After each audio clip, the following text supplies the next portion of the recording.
बिस्मिल्लाहिर्रहमानिर्रहीम। अस्सलामुअलैकुम वरहमतुल्लाहि वबरकातुहू। डियर स्टूडेंट्स, उम्मीद है कि आप खैरियत से होंगे और दुआ है कि अल्लाह ताला हम सबको अपने हिफ्ज़ व ईमान में रखे, आमीन। अपने प्रीवियस लेक्चर में हमने यूनिट नंबर 5 केमिकल रिएक्शन का इंट्रोडक्शन जो है वो अंडरस्टैंड किया था। आज हम अपना next topic application of chemical reactions को अंडरस्टैंड करेंगे और साथ ही साथ इंशाल्लाह उसे याद करके उसकी रिटन प्रैक्टिस भी करेंगे। अपने टॉपिक पे आने से पहले हम यहाँ पे कुछ फार्मूलाज हैं जो याद करेंगे पहले। तो फर्स्ट वन है हमारे पास कार्बन डाइऑक्साइड CO2। अब यहाँ पे कैपिटल C और कैपिटल O है। Water H2O, ammonia NH3, methane CH4, sodium chloride NaCl। अब यहाँ पे A जो है वो स्मॉल लेटर में लिखना है और कैपिटल लेटर में N है। Sodium nitrate NaNO3, glucose C6H12O6, iron sulphide FeS, methane CH4, silver chloride AgCl। अब इन तमाम फार्मूलाज को हमने याद करने के बाद अच्छे तरीके से इसकी प्रैक्टिस जो है वो 2 से 3 दफ़ा करनी है और चेक भी करना है उसे कि क्या क्या मिस्टेक रह गई है उसमें। अब हम आते हैं अपने टॉपिक की तरफ। पेज नंबर 63 ओपन करना है बुक से और टॉपिक है एप्लीकेशंस ऑफ केमिकल रिएक्शंस, यानी हमारे इर्द गिर्द या इन्वायरमेंट में होने वाले केमिकल रिएक्शंस को हम अंडरस्टैंड करेंगे through chemical equations.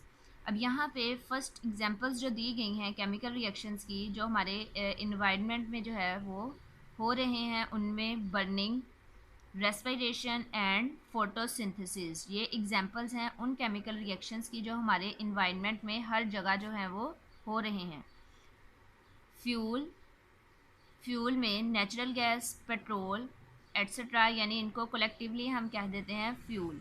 Natural gas जो कि हम आम घरों में गैस जो यूज़ करते हैं खाना पकाने के लिए उसे कहते हैं नेचुरल गैस, जिसका फॉर्मूला अभी हमने पढ़ा है CH4 यानी मीथेन।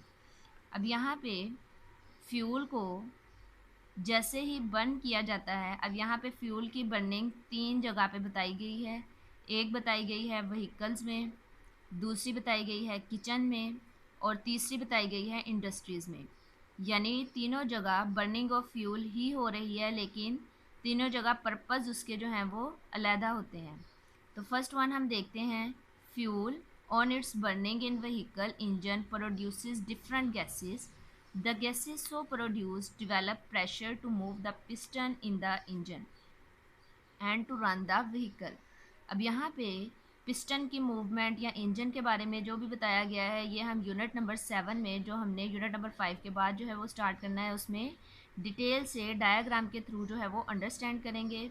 सेकंड है heat produced during burning of fuel in our kitchen is use to cook food. अब जो हम किचन में फ्यूल यानी नेचुरल गैस जो यूज़ करते हैं वो किस मकसद के लिए यूज़ करते हैं, तो टू कुक फूड। इसी तरह heat produced during burning of fuel in industries is use to produce steam from water. अब तीसरी जगह हम फ्यूल ही यूज़ कर रहे हैं, लेकिन कहाँ कर रहे हैं, इंडस्ट्रीज़ में। और इंडस्ट्रीज़ में इसे क्यों इस्तेमाल किया जाता है, तो to produce steam from water, यानी लिक्विड फॉर्म से गैशियस फॉर्म यानी स्टीम बनाई जाती है वाटर की और उसे फिर डिफरेंट पर्पस के लिए इस्तेमाल किया जाता है, तो वो इस्तेमाल हो रहा है इसका इंडस्ट्रीज़ में। नेक्स्ट है हमारे पास जो उन्होंने 2-3 एग्जांपल्स यहाँ पे दी हैं, बर्निंग, रेस्पिरेशन और फोटोसिंथेसिस। इसे जो हम देखते हैं तो फर्स्ट प्रोसेस यहाँ पे बताया गया है फोटोसिंथेसिस। तो फोटोसिंथेसिस का प्रोसेस हम प्रीवियस क्लासेस में भी है जो वो कर चुके हैं, यानी photo mean light and synthesis mean to make. Plants में होने वाला एक ऐसा प्रोसेस जिसमें प्लांट्स लाइट को यूज़ करते हुए अपनी फूड खुद प्रिपेयर करते हैं, उसे हम कहते हैं फोटोसिंथेसिस। और इसके लिए प्लांट्स को क्या क्या चाहिए, तो फर्स्ट वन उसे चाहिए carbon dioxide gas. Carbon dioxide gas चाहिए। दूसरे नंबर पे यहाँ उसे चाहिए वाटर, जिसका फॉर्मूला है H2O, प्लस एनर्जी। एनर्जी किस फॉर्म में आएगी, सोलर एनर्जी की फॉर्म में प्लांट्स को जो है वो सनलाइट चाहिए। तो 3 चीज़ें इसके रिएक्टेंट्स में हैं, carbon dioxide gas plus water plus energy. अब इन 3 चीज़ों को इस्तेमाल करते हुए प्लांट्स कौन से प्रोडक्ट्स जो हैं वो बनाते हैं, तो अपनी फूड बनाते हैं in the form of glucose. Glucose जिसका फार्मूला है C6H12O6, और साथ यहाँ पे जो गैस इवॉल्व होती है उसे हम कहते हैं ऑक्सीजन यानी O2, जो तमाम एनिमल्स यानी ऑर्गेनिजम्स को चाहिए ड्यूरिंग रेस्पिरेशन। अब यहाँ पे एक दफ़ा दोबारा इसकी इक्वेशन देखते हैं। CO2 plus 6H2O plus energy C6H12O6 plus 6O2। अब यहाँ पे 6 दोनों तरफ क्यों लगाया है, तो हमने अपनी इक्वेशन को बैलेंस करने के लिए जो है वो दोनों तरफ यहाँ वाटर के साथ और ऑक्सीजन के साथ जो है वो 6 लगाया है, और इंशाल्लाह इक्वेशन बैलेंस करना हम अपने नेक्स्ट टॉपिक में सीखेंगे। नेक्स्ट है हमारे पास दूसरा प्रोसेस जो कि है respiration.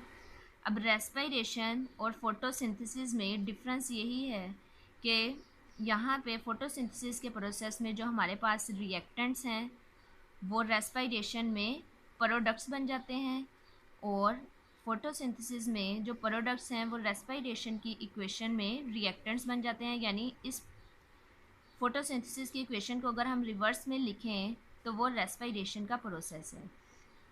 During respiration, the oxygen of air reacts with food to produce carbon dioxide gas and water in the cells of living organisms.